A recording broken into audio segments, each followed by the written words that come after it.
तो आज हमें पढ़ना है पॉलीमॉर्फिज्म। पॉलीमॉर्फिज्म का क्या मतलब होता है, अगर आप इस वर्ड के मीनिंग में जाएं कि इसको हमने क्यों जावा में इसकी नीड पड़ती है, तो इसमें पॉली का मतलब होता है कि बहुत सारा, मतलब मैनी, और मॉर्फ्स का होता है मीन्स। ठीक है, तो इसका एक मूल मतलब ये है कि अगर हम कोई भी मेथड या क्लास कुछ भी बनाते हैं, उसको अगर हम कई फॉर्म्स में यूज़ कर सके, किसी भी एक चीज़ को अगर कई कई प्रकार की नीड से हम उसे यूज़ कर सके, तो उसको हम कॉन्सेप्ट को बोलते हैं पॉलीमॉर्फिज्म। क्योंकि पॉली का मतलब होता है मैनी और मॉर्फ का मतलब होता है फॉर्म। तो एक चीज़ को बहुत सारी फॉर्म्स में यूज़ करने को हम बोलते हैं पॉलीमॉर्फिज्म। उसको कैसे अचीव करते हैं, उसमें क्या क्या चीज़ें आती हैं, वो सब हम आगे डिस्कस करने वाले हैं। पहले एक एग्जांपल से देख लेते हैं कि इसकी ज़रूरत ही हमें क्यों पड़ी। जैसे मैं एक क्लास बनाता हूँ शेप्स की, ठीक है, एरिया की बना लेते हैं, एरिया ऑफ शेप्स। ये एक बहुत ही स्टैंडर्ड एग्जांपल है पॉलीमॉर्फिज्म का, जिससे सबको समझ में आ जाता है इजीली। ठीक है, तो मुझे एरिया रिटर्न करना है, एरिया ऑफ स्क्वायर। ठीक है, एक स्क्वायर का एरिया क्या होता है, साइड स्क्वायर होता है ना, कि आप उसकी साइड भेजोगे, उसका वो स्क्वायर करके आपको भेज देगा। इंटू साइड यहाँ पे आई, आपने क्या करा, रिटर्न करा साइड इंटू साइड को। ठीक है, तो इससे आपका एरिया निकल जाएगा। यहाँ तक सबको समझ में आ रहा है। इस मेथड में क्या कर रहे हैं, हमने एक स्क्वायर एरिया बनाया है जिसके थ्रू हम एरिया रिटर्न करा रहे हैं। हमने उसको साइड भेजी और वो रिटर्न में हमको एरिया लौटा दे रहा है। ठीक है, तो अब क्या हो सकता है, इसमें कई सारी तरीके हो सकते हैं। अब मान लो मैं इसको अगर कॉल कराऊंगा तो कैसे कराऊंगा, वो भी मैं आपको एग्जांपल दिखा देता हूँ मेन मेथड बना के, ताकि आपको सब कुछ समझ में आए धीरे धीरे और अच्छे से, है ना।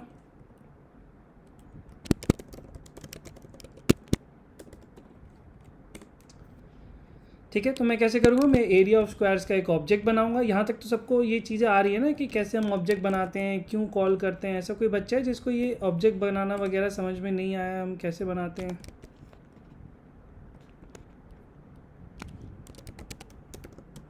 किस लाइन का मतलब क्या है, तो आप मुझसे पूछ सकते हैं। तो इस तरह से मैंने इसका ऑब्जेक्ट बनाया। अब मुझे जब इसका एरिया प्रिंट कराना है, मैं क्या करूँगा, system dot out dot print करा लूँगा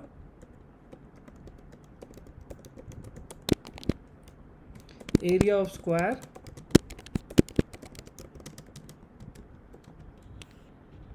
ऑब्जेक्ट आ गया मेरे पास स्क्वायर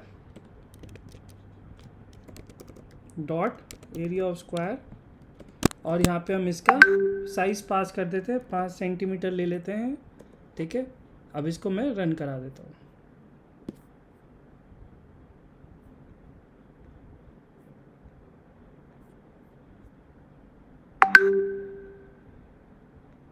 ठीक है, तो एरिया स्क्वायर हमारा 25 प्रिंट हो गया।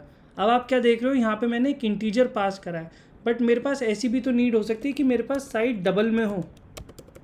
मेरे पास साइज तो 5.0 है ना, फ्लोट हो सकता है, डबल हो सकता है, कुछ भी हो सकता है। डबल से ही ले लेते हैं, आपको समझ में आ जाएगा। तो मुझे इसके लिए क्या करना होगा, अगर मैं यहाँ डबल पास कर दूंगा तो क्या होगा, एरर आ जाएगी, है ना।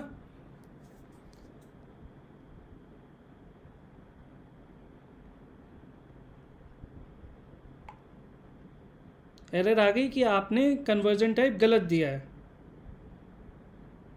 सबको समझ में आ रहा है ये कैसे हो रहा है, क्या गड़बड़ हो रही है?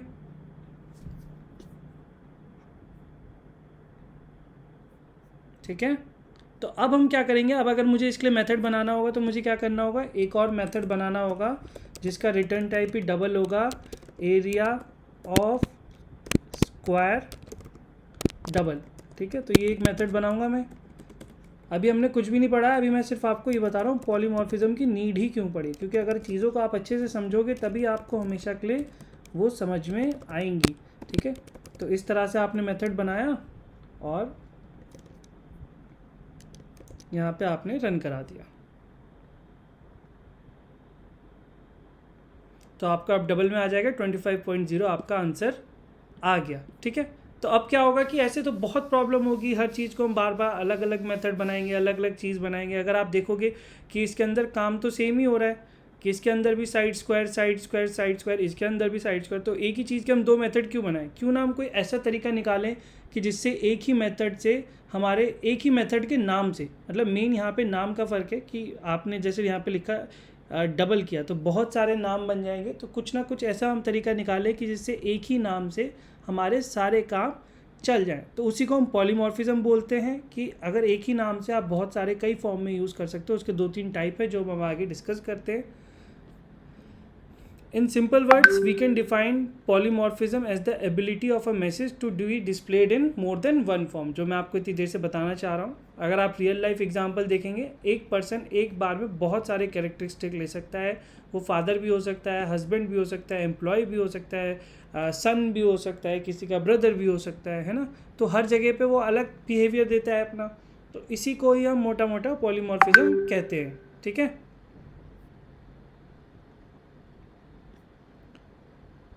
In other words, polymorphism allows you to define one interface and have multiple implementation। अब ये कैसे जावा में चलाया जाता है? ये 2 तरीके से चलाया जाता है। Compile time polymorphism. बच्चों, पॉलीमॉर्फिज्म बहुत ही इंपॉर्टेंट टॉपिक है। आप कभी भी जावा का इंटरव्यू दोगे तो आपको पॉलीमॉर्फिज्म ज़रूर पूछा जाएगा। तो इसी तरह से हमें सारे इंपॉर्टेंट चीज़ें पता होती है। आई होप मैंने आपको भी बताया नहीं है कि हमारा एक 30 डेज़ का बूट कैंप है जिसमें 12 लाइव सेशंस हैं। 24 घंटे का टोटल है, 2-2 घंटे का। तो उसमें हम सारा आपको करा रहे हैं। उसके मैं बस 2 सेशन आपको यहाँ पे करा रहा हूँ, मतलब बूट कैंप में, ताकि आपको आइडिया लग जाए, हेल्प मिल जाए। तो पहले सेशन में हम गेटिंग स्टार्टेड करते हैं कि जावा क्या है, लूप्स, कंडीशन, फिर एरे स्ट्रिंग और कुछ प्रोग्राम कराते हैं। फिर 3 सेशन में हम मूव्स लेते हैं। तो हम सारा यही डिस्कस करते हैं। जो पूरे 12 का सिर्फ 3 सेशन है, हम बूट कैंप में यही पढ़ रहे हैं। उसके साथ साथ जावा में बहुत सारी चीज़ें आती है, जैसे एक्सेप्शन हैंडलिंग क्या होता है, ट्राई, कैच, थ्रो, थ्रोज। तो ये सब इंटरव्यू स्पेसिफिक बहुत इंपॉर्टेंट है। थ्रेड बहुत इंपॉर्टेंट है, थ्रेड हम कराते हैं। उसके साथ साथ हम कलेक्शंस कराते हैं। कलेक्शंस के 3 सेशन है। कलेक्शन आप जानते होगे, सुना होगा कि इंटरव्यूज़ के लिए काफ़ी हेल्पफुल होता है। तो इस तरह से हम सारी चीज़ें कराएंगे और बाद में लास्ट सेशन में कुछ एडिशनल कॉन्सेप्ट्स कराते हैं जो इंटरव्यू पर्पज़ से इम्पॉर्टेंट होते हैं। तो इसके बारे में भी आप जान सकते हैं। मैं लिंक आपको ग्रुप में प्रोवाइड करा दूँगा और सब कुछ ऐसे अच्छे से हम इसके अंदर पढ़ाते हैं। ठीक है। कंपाइल टाइम पॉलीमॉर्फिज्म क्या होता है? ये तब अचीव होता है कंपाइल टाइम आप नाम से समझ सकते हो कि कंपाइल होते वक्त ये होता है, जब कंपाइल हो रहा होता है उस टाइम पे जो पॉलीमॉर्फिज्म होता है उसको हम कंपाइल टाइम कहते हैं। इसको हम स्टैटिक पॉलीमॉर्फिज्म भी बोलते हैं। ये कैसे अचीव होता है? मेथड ओवरलोडिंग से। यहाँ हम 2 कॉन्सेप्ट पढ़ने वाले हैं, मेथड ओवरलोडिंग और मेथड ओवरराइडिंग। दोनों को ही बहुत ही अच्छे से समझें क्योंकि ये दोनों ही बहुत इंपॉर्टेंट कॉन्सेप्ट हैं आपके करियर के लिए। ठीक है। तो मैं धीरे धीरे इसलिए चल रहा हूँ ताकि सबको समझ में आए। कोई भी बच्चा ऐसा ना कहे सर मुझे नहीं समझ में आया। ठीक है। हम सारे एग्जांपल्स लेंगे और कोड लिख लिख के देखते हैं। अब देखते हैं कि मेथड ओवरलोडिंग है क्या। When there are multiple functions with same name. बहुत सारे फंक्शन हैं जिनका नाम एक है बट उनके पैरामीटर्स अलग हैं, तो हम उसको बोलते हैं कि वो फंक्शन ओवरलोडेड है। 2 तरीके से इसको हम अचीव कर सकते हैं, या तो नंबर ऑफ़ आर्ग्यूमेंट्स बदल दें या फिर आर्ग्यूमेंट्स का टाइप बदल दें। जैसे यहाँ पे मैंने आपको दिखाया था कि एक एग्जांपल कि यहाँ पे एक इंट था और एक डबल था, मुझे नाम बार बार अलग अलग बदलना पड़ा था। तो मैं क्या करूँगा, इसको सिर्फ यही नाम दे दूँगा। ठीक है। एरिया ऑफ स्क्वायर ही रखूँगा, इन दोनों का नाम सेम रहेगा। ठीक है। जैसे आप यहाँ पे देख रहे हो एरिया ऑफ स्क्वायर इसका नाम है, एरिया ऑफ स्क्वायर इसका नाम है। तो चेंज क्या हुआ, बस पैरामीटर चेंज हो गया कि उसमें इंट जा रहा था, इसमें डबल जा रहा था। इसमें क्या है, ये वाली जो कैटेगरी है इसमें दोनों के नंबर ऑफ पैरामीटर सेम है कि एक उसमें जा रहा है तो इसमें भी एक जा रहा है। रिटर्न टाइप बदल गया, तो उसमें इंट था, इसमें डबल था। अब मैं क्या करूँगा, इसको कॉल करूँगा। 5.0 मैंने पास कर दिया एरिया ऑफ स्क्वायर में। तो पहले तो इसने मुझे एरर दे दी थी, इस बार क्या होगा, चल जाएगा, एरर आएगी, या हमें कुछ और अभी इसमें एडिशन करने पड़ेंगे तब चलेगा। कौन बताएगा मुझे कमेंट में।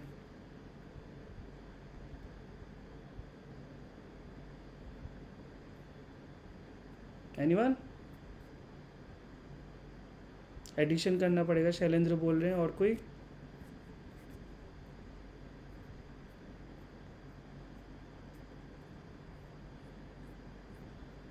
देख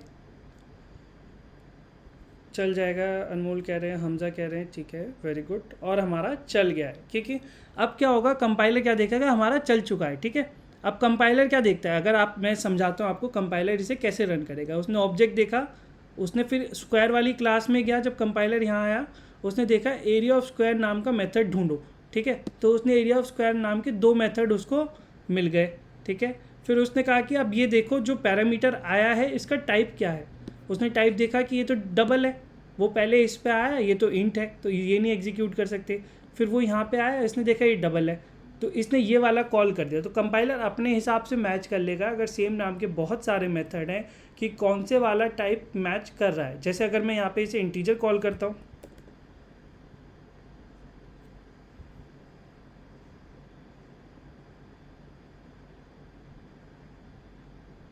तो भी ये चल जाएगा। तो हमारा एक ही नाम से बहुत सारे काम हो गए। इसी को हम पॉलीमॉर्फिज्म बोलते हैं। ये कंपाइल टाइम होता है। इसमें हमने पहला टाइप देखा है कि जिसमें आप पैरामीटर्स का टाइप बदल रहे हैं instead of changing the number. अब हम आगे दूसरा देखेंगे जिसमें हम नंबर बदलेंगे। एक बार और समझा देता हूँ। मैंने एक ही नाम के 2 मेथड बनाए हैं, area of square, area of square. उनका रिटर्न टाइप अलग है और उनका पैरामीटर टाइप अलग है। तो जब आप इंट कॉल करोगे इंट के साथ तो ये वाला मेथड कॉल होगा, जब डबल के साथ करोगे तो ये वाला मेथड कॉल होगा। तो एक ही कॉल से हमारे दोनों काम हो जाएंगे, हमें अलग अलग नाम के मेथड नहीं बनाने पड़ेंगे। थ्योरी में देख लेते हैं क्या लिखा है। तो एक और एग्जांपल अगर मैं आपको दिखाता हूँ ताकि आपको और अच्छे से समझ में आ जाए कि हमें एक फंक्शन बनाना है जो मल्टीप्लाई कर सके, ठीक है। तो मल्टीप्लाई में आपको 2 नंबर लेने होंगे, इंट ए इंट बी। आपने मल्टीप्लाई करा और रिटर्न कर दिया तो आपने एक कॉल करी 2,4, ठीक है। उसी में हो सकता है कि आपके नंबर डबल हो, कि डेसिमल वाले नंबर हो, डबल ए डबल बी, ठीक है। तो आपने क्या करा, उसी के लिए एक और मेथड लिख दिया यहाँ पे सेम नाम का, बस उसका रिटर्न टाइप अलग है और उसके पैरामीटर्स का टाइप अलग है। जबकि नंबर ऑफ पैरामीटर सेम है, उसमें भी 2 पैरामीटर हैं और इसमें भी 2 पैरामीटर हैं, ठीक है। तो वो आपने पास करा सेम नाम से, कंपाइलर ने चेक करा कौन मैच करता है और उसको कॉल कर दिया। तो सबको क्लियर है हमारा कंपाइल टाइम पैरामीटर उस टाइप का जिसमें नंबर ऑफ पैरामीटर सेम रहेगा बट उनका टाइप डिफरेंट रहेगा।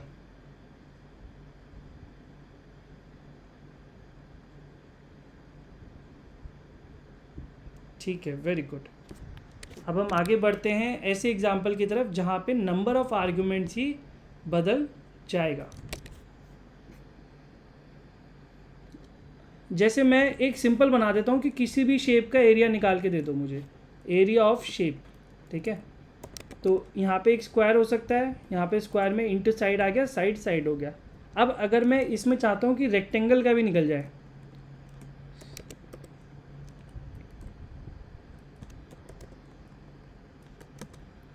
Int breadth, L into B होता है ना रेक्टेंगल का, तो मैंने एक एल ले लिया पैरामीटर और एक बी ले लिया, तो बी इंटू एल हो जाएगा मेरा, ठीक है। जब मैं एक साइड पास करूँगा यहाँ पे, तो यहाँ पे सबको समझ में आ रहा है मैंने क्या कर दिया, एरिया ऑफ शेप फंक्शन बना दिया। जब मैं उसमें एक साइड पास करूँगा तो साइड को मल्टीप्लाई करके रिटर्न कर देगा।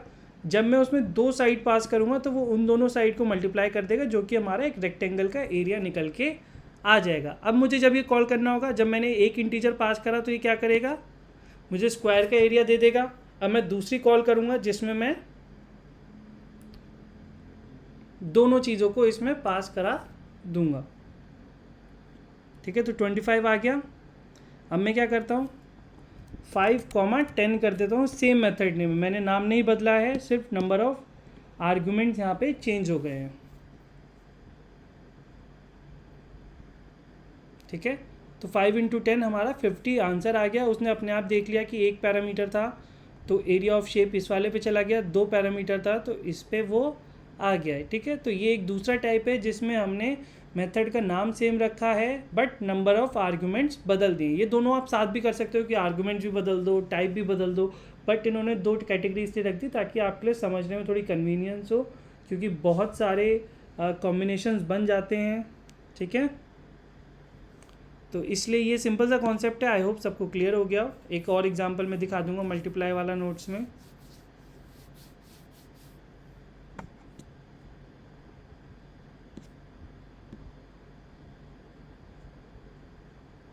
ठीक है, नंबर ऑफ आर्ग्यूमेंट्स यहाँ पे हमें मल्टीप्लाई करना है। यहाँ पे 2 आर्ग्यूमेंट्स आपने दिए हैं तो ए बी का मल्टीप्लिकेशन हो गया। यहाँ पे आपने 3 आर्ग्यूमेंट्स दिए हैं, यहाँ पे ए बी सी का मल्टीप्लिकेशन हो गया, ठीक है। तो ये सिंपल सा था। तो कुछ बच्चों के दिमाग में अभी भी आ रहा होगा कि सर आपने जब अलग अलग ही मेथड बना दिए तो मतलब फ़ायदा ही क्या हुआ, फिर तो नाम भी अलग रख लेते। कितने बच्चों को लग रही है ये बात कि जब आपको पूरा कोड दोबारा ही लिखना था तो आप अलग ही बना लेते, उसमें क्या पॉलीमॉर्फिज्म हुआ? किसी ने सोची ये बात अभी? तुम दोनों को ही लगे जा रहा है, बाकी बच्चों आप भी तो कुछ सोचो। 14-12 बच्चे और इस सेशन में, बताओ बाकी बच्चे क्या लग रहा है कि ऐसा क्यों, मतलब पूरा कोड लिख दिया है तो फिर क्या पॉलीमॉर्फिज्म हुआ? मज़ा तो तब आता ना कि जब मैं यहाँ पे यही मेथड बनाता, साइड वाला जो था हमारा, और यहीं पर ही मैं इंट भेज देता, यहीं पे मैं डबल भेज देता, यहीं पे मैं फ्लोट भेज देता, तो सेम मेथड में ही सारे काम हो जाते। नहीं, वो ज़्यादा बढ़िया नहीं होता कि आप यहाँ पे कुछ भी भेजो, मैं यहाँ पे कुछ ऐसा XYZ लिखता, उसमें कुछ भी आता और उसका रिजल्ट मैं रिटर्न कर देता, तो वो होता ना कुछ तगड़ा सा पॉलीमॉर्फिज्म। कितने बच्चों को लग रही है बात?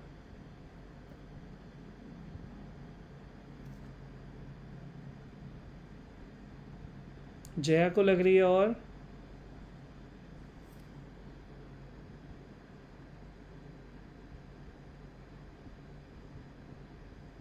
आज़ाद को लग रही है, अजीज़ को लग रही है, एजाज़ को लग रही है, शशांक को लग रही है, और किसी को लग रही है? कंपाइल टाइम कब लगेगा?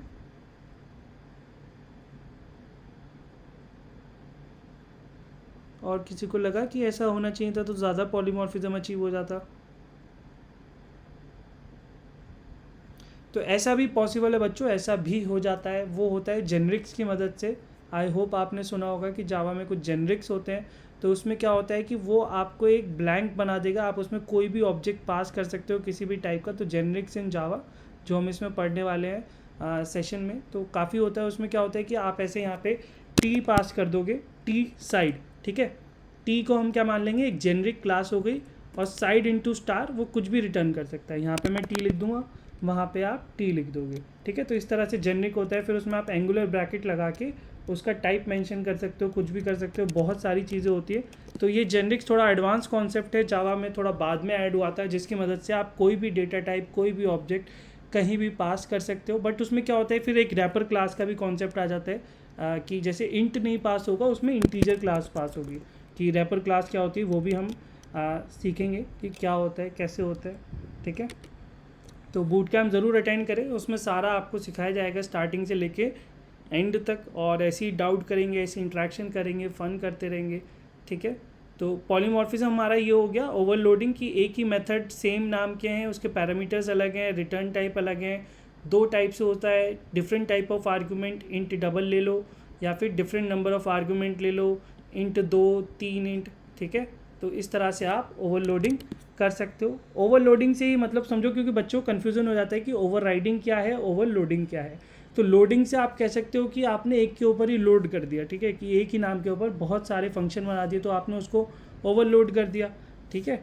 अब हम आ जाते हैं हमारा दूसरा कॉन्सेप्ट, जिसे हम बोलते हैं ओवरराइडिंग, ठीक है। किसी को कोई दिक्कत तो नहीं है ओवरलोडिंग में? You want me to go through some concept again, तो आप मुझे बता सकते हैं कभी भी।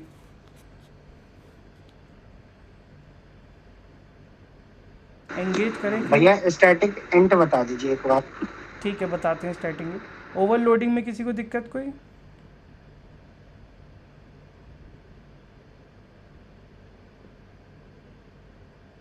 ठीक है, आगे बढ़ते हैं। अब हम आ जाते हैं ओवरराइडिंग पे। इसको हम बोलते हैं रन टाइम पॉलीमॉर्फिज्म, कि जब रन हो रहा होता है कोड तब हम एनालाइज करते हैं कि ये आपका चल रहा है कि नहीं चल रहा है, ठीक है, कि कैसे होगा। तो ये रन टाइम पे डिसाइड होता है। कंपाइल टाइम क्या होता है कि जब आप कोड कंपाइल कर लेते हो तभी डिसाइड होता है कि कैसे रन होना है। ओवरराइडिंग आपका रन टाइम पे होता है, मतलब जब कोड आपका रन कर रहा होता है, ठीक है। In which function is called to be overridden. हम एक एग्जाम्पल से देखते हैं ताकि आपको और अच्छे से समझ में आए।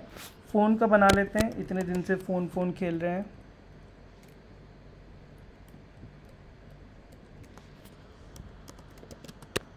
वॉइड मेक अ कॉल में एक मेथड बनाता हूँ,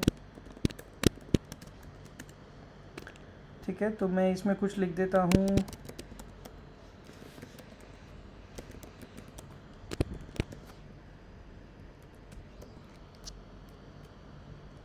क्या लिखें, मेकिंग अ कॉल, ठीक है।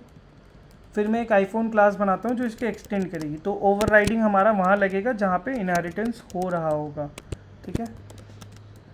तो अब ये तो थी आपकी एक बेस कॉल, ठीक है, ये तो थी आपकी एक बेस कॉल कि मतलब जो सुपर क्लास है उसके अंदर जो आपने मेथड बनाया है। अगर आप सब क्लास के अंदर भी सेम नाम का सेम सिग्नेचर का एक और मेथड बना दोगे तो उसको हम बोलते हैं मेथड ओवरराइडिंग। आपने क्या करा, सेम नाम को लिया, उसको ओवरराइड कर दिया। अगर मैं ओवरराइड का आपको इंग्लिश मीनिंग बताऊं,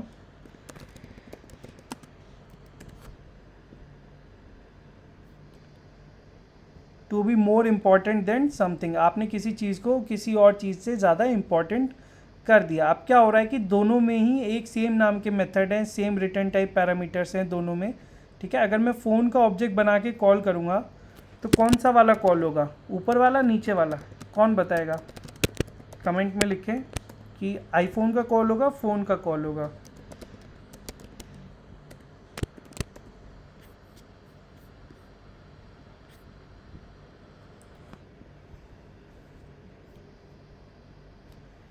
बताइए, फ़ोन का होगा। कौशिकी, जया सब फ़ोन बोल रहे हैं, बाकी बच्चे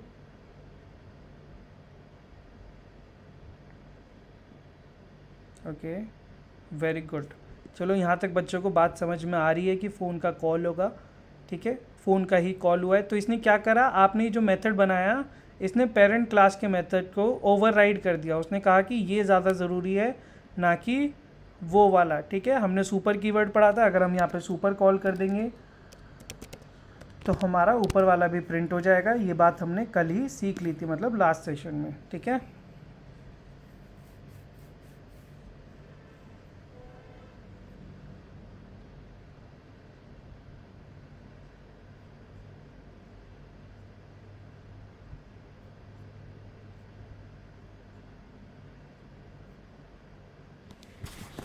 तो जब मैंने सुपर लगा दिया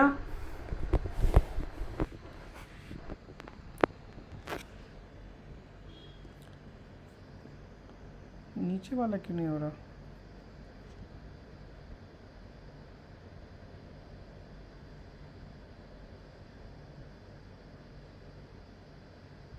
ओह सॉरी, मैंने यहाँ पे ऑब्जेक्ट जो है फ़ोन का बना दिया है, ना कि आईफोन का,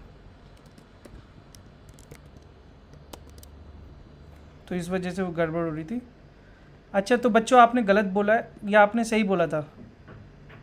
क्योंकि फ़ोन के ऑब्जेक्ट के अकॉर्डिंग बोला था ना आपने तो।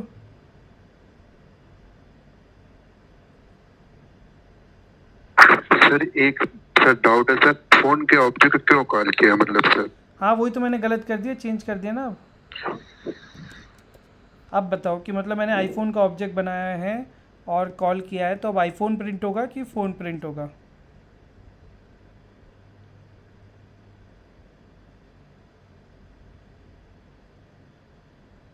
बताओ, मैंने क्या किया, आईफोन का ऑब्जेक्ट बनाया और आईफोन का ही मेक कॉल कॉल करा है, तो अब कौन सा कॉल होगा, पेरेंट क्लास का होगा, चाइल्ड क्लास का होगा? क्योंकि दोनों के अंदर सेम मेथड है, सेम नेम के साथ, सेम सिग्नेचर के साथ।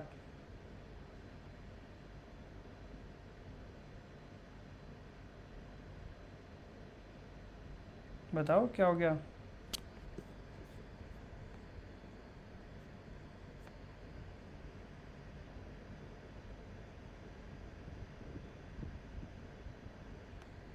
आईफोन होगा, चाइल्ड होगा, मतलब वही मतलब है, ठीक है, वेरी गुड।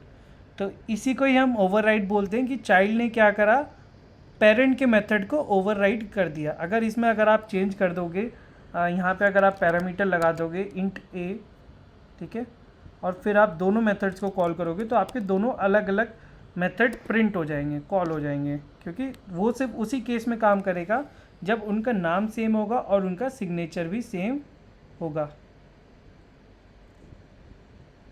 ठीक है। तो इस बार हमारे दोनों कॉल हो गए क्योंकि मैंने इनका नाम सेम है भले ही, बट सिग्नेचर अलग है, तो इसको हम बोलते हैं मेथड ओवरराइडिंग। एक सेकेंड,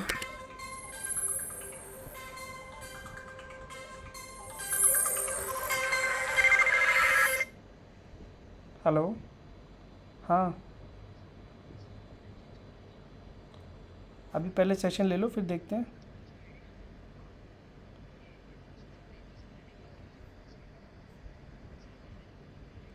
भी 5 बजे का सेशन ले लो, फिर डिस्कस करते हैं।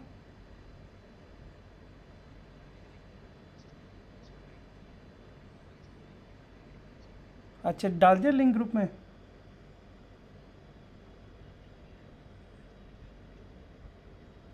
ठीक है ठीक है ठीक है, इसके बाद बात करते हैं, इस सेशन के बाद बात करते हैं, ठीक है। हाँ, 6 बजे के बाद बात करते हैं, ठीक है।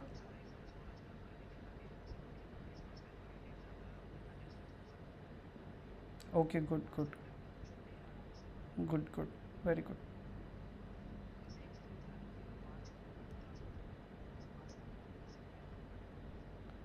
ठीक है ठीक है, फिर पेपर कब है उसके बाद?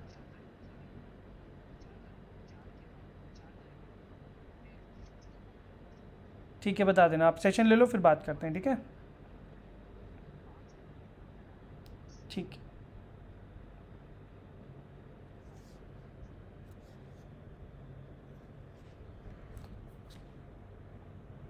ठीक है, तो हम क्या देख रहे थे, ओवरराइडिंग की हम डेफिनेशन देखने जा रहे हैं कि कैसे हम उसे डिफाइन करते हैं। Overriding occurs when a derived class, जो कि चाइल्ड क्लास होती है, has a definition for one of the member functions of the base class. तो सुपर क्लास के अगर किसी मेथड को आप डिराइव करते हो तो आप कहते हो कि base function is set to be overridden. तो हम यहाँ पे क्या बोलेंगे, make a call is overridden, ठीक है। तो मोस्टली आप जब देखोगे तो यहाँ पे आपको इस तरह से आप ओवरराइड कर सकते हो, ये बहुत कॉमन चीज़ है। यहाँ पे मैंने आपको एग्जांपल इसका दिखा दिया है कि जैसे अगर सुपर क्लास में कोई क्लास है और उसे चाइल्ड क्लास,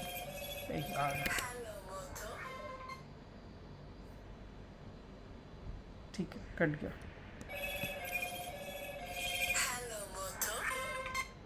हेलो, हाँ ठीक है, वेरी गुड।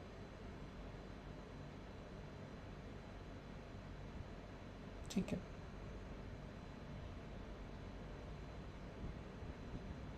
ठीक है, मैं अभी एक बार लाइव सेशन में हूँ, मैं आपसे अभी बात करता हूँ, ठीक है।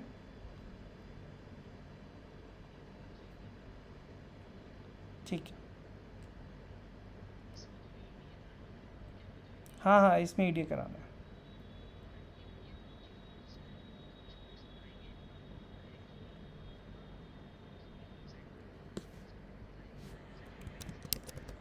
ठीक है ठीक है ठीक है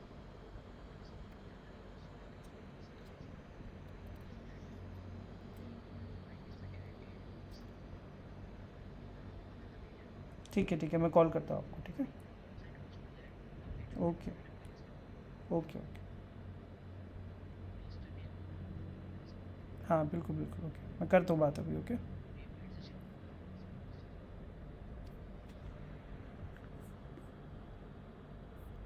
ठीक है, तो मैंने इसका आपको एग्जांपल दिखा दिया। आपने पेरेंट क्लास में एक मेथड बनाया, एक्सटेंड करा और उसमें आपने उसको कॉल कर दिया और उसके थ्रू आपने उसे एक्सेस कर लिया। अगर आपको पेरेंट क्लास का स्पेसिफिकली कॉल करना है तो आप सुपर यूज़ कर सकते हो। तो किसी को डाउट है ओवरराइडिंग में, पॉलीमॉर्फिज्म के ओवरराइडिंग वाले पार्ट में?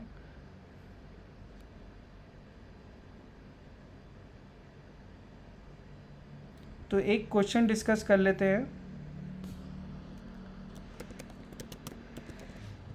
Versus overriding.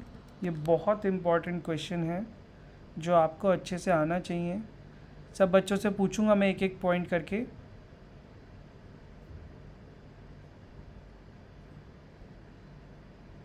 ठीक है, तो अगर हम इसका डिफरेंस आपसे ज़रूर पूछा जाएगा कि मेथड ओवरलोडिंग क्या है, ओवरराइडिंग क्या है, इनके डिफरेंसेस क्या हैं और इनके आपको कुछ एग्जांपल बताने हैं। दो एग्जांपल मैंने आपको हर चीज़ के बता दिए हैं, आप भी अपने से पढ़ के एक दो और एग्जांपल याद रखना ताकि आपके माइंड से कोई एग्जांपल मिस ना हो, ठीक है।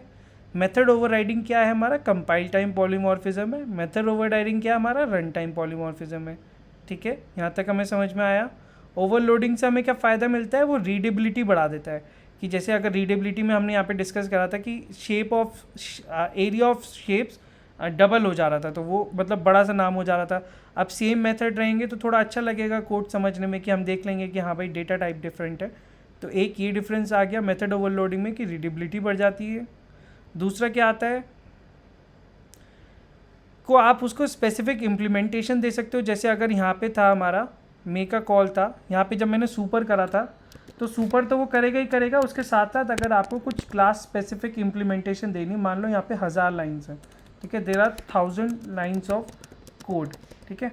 तो जब आपने एक सुपर कॉल करा तो आपकी 1000 लाइन तो यहाँ पे एक्सेस हो गई, और उसके बाद आपने अपनी 1 2 3 4 लाइनें ऐड कर दी जो आपको करनी है। है नहीं बढ़िया चीज़, आपने सेम फंक्शनैलिटी तो ले ली, उसके साथ साथ और भी ऐड कर दिया, ठीक है। मेथड ओवरलोडिंग कहाँ होती है, वो एक ही क्लास के अंदर होती है, ठीक है। आपने देखा था एक ही क्लास में हमने मेथड बनाए थे। और ओवरराइडिंग कहाँ होती है, जहाँ 2 क्लासेस इन्वॉल्व हो। ये एक क्लास के अंदर ओवरराइड हो ही नहीं सकता, क्योंकि इनहेरिटेंस इसका बहुत ही नेसेसरी कंडीशन होती है, उसी सिचुएशन में ये लगाई जाती है, ठीक है। मेथड ओवरराइडिंग में इनहेरिटेंस की ज़रूरत नहीं है, इसमें ज़रूरत है। In this method must have same name and different signature. ये बहुत इंपॉर्टेंट है कि ओवरलोडिंग में आपका नाम सेम रहेगा, सिग्नेचर में हमारा क्या क्या आता है कि रिटर्न टाइप क्या है और पैरामीटर्स क्या है वो डिफरेंट होंगे, ठीक है। तो उस केस में ओवरलोडिंग होगा sorry. Method must have same name and different signature, और जबकि ओवरराइडिंग में नेम भी सेम होना चाहिए और सिग्नेचर भी सेम होना चाहिए। जैसे यहाँ पे हमने देखा था कि मैंने जब यहाँ पे इंट लगा दिया था तो ओवरराइडिंग नहीं हुई थी, दोनों मेथड्स अलग अलग कॉल हुए थे, जो मैंने आपको यहाँ पे प्रिंट करा के दिखाया था। तो यहाँ पे रिटर्न टाइप, पैरामीटर टाइप और सब कुछ, नाम वाम सब कुछ बिल्कुल एक जैसा होना चाहिए, तभी उसी केस में ओवरराइडिंग हो पाएगी, ठीक है। In method overriding return type can और कैन नॉट बी सेम, मतलब रिटर्न टाइप से फ़र्क नहीं पड़ता है, बट पैरामीटर हम बदल सकते हैं, ठीक है। और यहाँ पे रिटर्न टाइप आपकी सेम होनी चाहिए। यही बात हमने जो पढ़ी है वो यहाँ पे आपकी आती है, ठीक है। किसी को कोई डाउट ओवरलोडिंग ओवरराइडिंग में? तो पॉलीमॉर्फिज्म एक सेकंड बहुत इंपॉर्टेंट कॉन्सेप्ट होता है उसका, जो आपको आना चाहिए, ठीक है। तो एक हमने इनहेरिटेंस पढ़ा था, फिर हमने पॉलीमॉर्फिज्म पढ़ा था, अब हम पढ़ते हैं एनकैप्सुलेशन। तो हम आगे बढ़ जाएं पॉलीमॉर्फिज्म से। किसी को कोई डाउट डिस्कशन करना हो तो आप बता सकते हैं।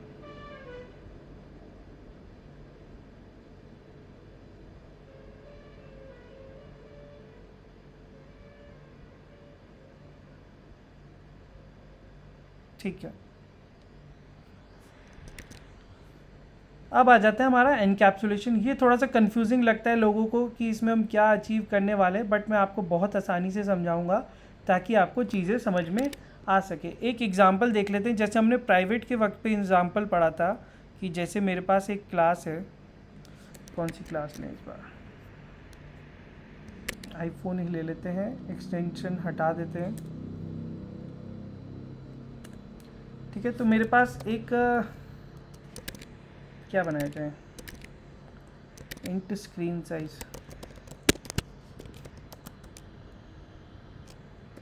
प्राइस, ठीक है। मैंने यहाँ पे 3 वेरिएबल ऐड कर दिए हैं, ये हमारी प्रॉपर्टीज़ यहाँ पे होती है। अब मैं क्या करूँगा, मैं आईफोन का एक ऑब्जेक्ट बनाऊँगा और सारी वैल्यूज़ को मैं यहाँ पे चेंज कर सकता हूँ, ठीक है। मैं मॉडल नेम बदल सकता हूँ। मैं मॉडल नेम, आपने मान लो इनिशियली आपने सेटअप करा था और बाद में मैं इसको चेंज करके कुछ भी कर सकता हूँ। जैसे आप देख रहे थे हमने जब एक्सेस मॉडिफायर पढ़ा था तो कई सारी क्लासेस, कई सारे पैकेज आपकी डेटा को, आपके वेरिएबल्स को एक्सेस कर सकते हैं, हमने पढ़ा था। तो इसलिए हमने प्राइवेट लगाया था ताकि वो एक्सेस उसको ना कर सके। यहाँ पे भी ऐसा हो सकता है कि मान लो कोई क्लास आपके ऑब्जेक्ट को एक्सेस करे और उसकी कोई ऐसी वैल्यू डाल दे जो आपको अलाउड ना हो। जैसे अगर आपका मॉडल नेम वो 13 डाल दे, 14 डाल दे, ठीक है, कि आपने मॉडल नेम 14 डाल दिया उसको एडिट करके, लेकिन 14 तो आईफोन आया ही नहीं है ना।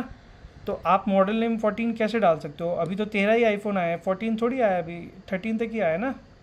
तो चलो 15 ले लेते हैं अगर आ भी गया है तो, कि आपने 15 कैसे डाल दिया। तो कुछ भी आपकी डेटा के साथ मैनिपुलेशन हो सकता है, तो उसको रेस्ट्रिक्ट करने के लिए आप कुछ कंडीशंस लगाते हैं। आप क्या करते हैं, डेटा का एक्सेस तो देते हैं, आप डेटा का एक्सेस तो देंगे, लेकिन आप उसमें कुछ ऐसे स्पेसिफिक मेथड लगा देंगे जहाँ पे आप वो कंडीशंस लगाएंगे। जैसे अगर मुझे किसी को हमारे से मॉडल नेम चाहिए, ठीक है, तो वो क्या करेगा, स्ट्रिंग गेट मॉडल नेम, तो गेटर सेटर हम बोलते हैं, तो गेटर सेटर हम लगा देते हैं कि आप यहाँ पे गेट मॉडल नेम करो और ये आपको रिटर्न करेगा मॉडल नेम। अगर इसकी वैल्यू को चेंज करना है आपको, तो आपको क्या करना है, वॉइड सेट मॉडल नेम, ठीक है। तो इसमें क्या होगा कि जैसे आपने स्ट्रिंग मॉडल नेम पास करा, नेम में डाल देता हूँ, ठीक है। तो आपने कंपेयर कर लिया क्या वो इक्वल्स है। इफ़ मैं ऐसी अभी लॉजिक नहीं सोच रहा हूँ, मैं नॉर्मल आपको एग्जांपल दे रहा हूँ। क्या नेम आपका उससे बड़ा है, ये चलेगा नहीं, बट मैं एक एग्जांपल दे रहा हूँ। अगर 15 से बड़ा है तो आप कह दोगे कि हमारा जो मॉडल नेम है वो आपका मैक्सिमम डिफ़ॉल्ट वैल्यू लग जाएगी, जो कि 13 आया अभी तक मार्केट में, ठीक है। आप ये वैल्यू असाइन करोगे। अगर वो उससे कम है तो जो वैल्यू आएगी आप वो असाइन कर दोगे अपने मॉडल नेम में। इसको और हम थ्योरी से समझेंगे। तो आपने एज इट इज़ नेम यहाँ पे लगा दिया, ठीक है। तो ये एग्जांपल क्या हुआ कि आपने जो अपना डेटा मेंबर्स थे वो डायरेक्टली किसी को नहीं एक्सेस दिए। अब वो क्या कर सकता है, ये नहीं कर सकता, फ़ोन डॉट मॉडल नेम ये नहीं कॉल कर सकता। उसको क्या करना होगा, उसको कॉल करना होगा phone dot set model name, और यहाँ पे वैल्यू पास करनी होगी, ठीक है। तो 15 तो यहाँ पे आपने चेक लगा रखा है, ऐसा अलाउड होगा ही नहीं। या तो आप यहाँ पे एरर दे सकते हैं कि आपने गलत वैल्यू डाली है, या फिर आप मैक्सिमम वैल्यू कुछ डिफ़ॉल्ट वैल्यू लगा सकते हैं। तो ये एक एग्जांपल था। अब इसकी थ्योरी समझ लेते हैं। Encapsulation is defined as the wrapping up of data under a single unit. तो एक यूनिट में जब आप डेटा को असाइन करते हो, अटैच करते हो, तो उसको हम एनकैप्सुलेशन बोलते हैं। ये एक मैकेनिज़्म है जो बाइंड करता है कोड को और डेटा जो उसको मैनिपुलेट करता है। तो कोड और डेटा को बाइंड करने का तरीका है ये। अगर आप अनदर वे बोलूँ तो it is a protective shield जो कि प्रिवेंट करता है data from being access by the code outside this shield. तो आपने एक प्रोटेक्शन की लेयर बना दी अपने डेटा की, तो बाहर का अगर कोई एक्सेस करेगा तो वो उस हिसाब से करेगा जैसा आप चाहोगे। आप कहोगे कि ऐसी वैल्यू होनी चाहिए, वैसी वैल्यू होनी चाहिए, तो उसको हम इनकैप्सुलेशन बोलते हैं, ठीक है। Technically in encapsulation the variables जो होते हैं उसको हम हाइड कर देते हैं अदर क्लास से। कैसे करते हैं, प्राइवेट के थ्रू। और वो एक्सेस कैसे हो सकते हैं, सिर्फ और सिर्फ मेंबर फंक्शन के थ्रू हो सकते हैं जो हमने डिफाइन करी हैं, ठीक है। एज इन इनकैप्सुलेशन डेटा हमारा हिडन होता है क्लास में दूसरी क्लास से, तो हम इसे डेटा हाइडिंग भी बोलते हैं। जैसे आपने सुना होगा data hiding versus information hiding. तो ये डेटा हाइडिंग होती है, हमने क्या करा, वेरिएबल्स को प्राइवेट डिक्लेयर कर दिया और गेट और सेट मेथड हमने डिफाइन करे जिसके थ्रू बाहर के लोग उन्हें एक्सेस कर सकते हैं। उसमें हम कंडीशंस लगा सकते हैं कि आपकी वैल्यू उससे ज़्यादा नहीं जानी चाहिए, आपकी वैल्यू उससे कम नहीं होनी चाहिए। आपको जैसे अगर पासवर्ड देना है, कोई की देनी है, कोई सेंसिटिव डेटा देना है, तो आप उसकी वैल्यू को एक्सेस कर सकते हो। जैसे अगर आपको यहाँ पे नंबर रिटर्न कराना है फॉर एग्जांपल, ठीक है, तो आप क्या करोगे, इंट गेट स्ट्रिंग ही ले लेते हैं, इंट गेट नंबर, ठीक है। तो आप क्या करोगे, किसी ने कॉल किया कि उसको नंबर चाहिए, आप जाते हो कि आप उसे पूरा 10 डिजिट नंबर नहीं दोगे, आप क्या रिटर्न कर दोगे, पहले 9 दे देते हैं, 9 1, और शुरू की 5 डिजिट आप मास्क कर दोगे, और बाकी जो 9 डिजिट है 5 डिजिट बढ़ती है वो आप रिटर्न कर दोगे। तो आपके पास नंबर क्या था, आपके पास नंबर था ये, कुछ भी नंबर ले लेते हैं, ठीक है, सेम तो कर ले लास्ट की डिजिट 98970। तो मान लीजिए ये आपके पास एक नंबर था 76541, किसी का नंबर तो नहीं है, मैं रेंडमली टाइप कर रहा हूँ। अगर उसके पास आपने यहाँ पे प्राइवेट नहीं लगाया होता तो फिर वो डायरेक्टली आपका ही नंबर एक्सेस कर लेती कोई और क्लास।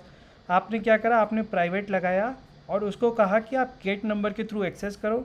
आपने क्या करा, 5 डिजिट को आपने हाइड कर दिया और लास्ट की 5 डिजिट आपने रिटर्न करा दी। तो ये एग्जांपल समझ में आया नंबर वाला, कैसे हम डेटा को मास्क कर रहे हैं, डेटा को हाइड कर रहे हैं और उतना ही प्रोवाइड कर रहे हैं जितना हम प्रोवाइड कराना चाहते हैं।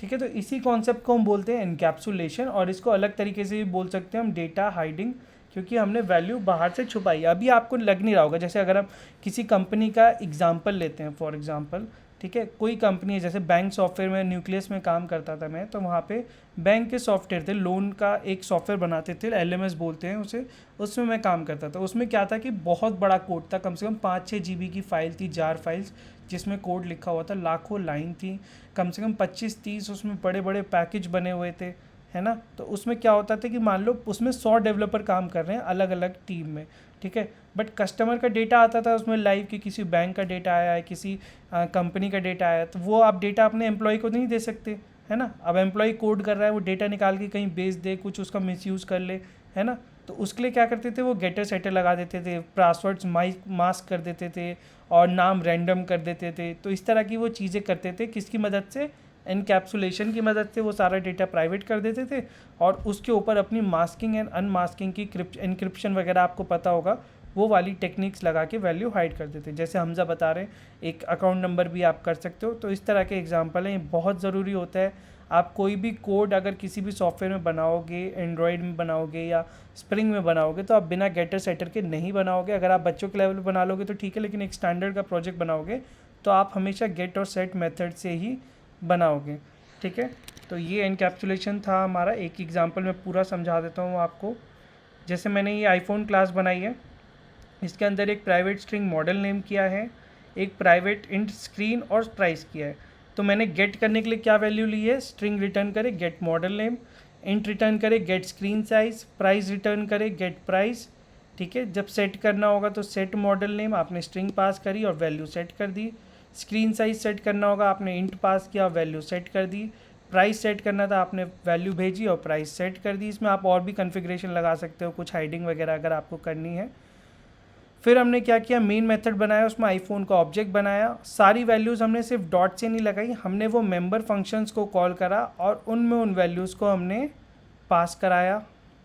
और जब प्रिंट कराना हुआ तो हमने गेट गेट गेट करके प्रिंट कराया। तो आपसे कोई पूछे इनकैप्सुलेशन क्या है, आप कहना डेटा बाइंडिंग है, डेटा को हम हाइड करते हैं, अटैच करते हैं, प्राइवेट डिक्लेयर करते हैं गेट सेट की मदद से। और ये एग्जांपल आप उनको पूरा कोड लिख देंगे। कोड को अच्छे से याद करें, अच्छे से समझें, ताकि आपका एग्जाम्पल हो सके, ठीक है। तो यही था हमारा इनकैप्सुलेशन में आज का जो हमको पढ़ना था। आपको कोई डाउट हो तो वो हम डिस्कस कर सकते हैं।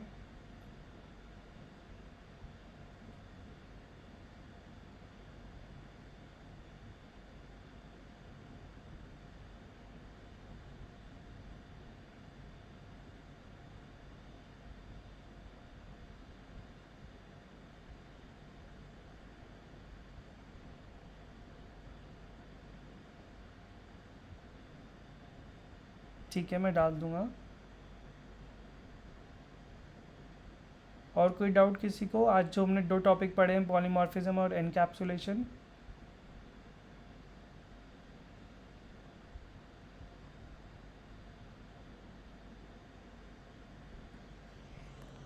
ठीक है, बाकी आप कोड जावा वाला भी देख सकते हैं।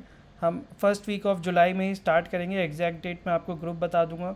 ये सर्टिफिकेशन कोर्स भी, आपको सर्टिफिकेट भी मिलेगा कि आपने ये सारे टॉपिक्स पढ़े 1 महीने के अंदर। तो इसकी काफ़ी जावा में लोग पूछ लेते हैं कि आपके पास सर्टिफिकेशन है या नहीं।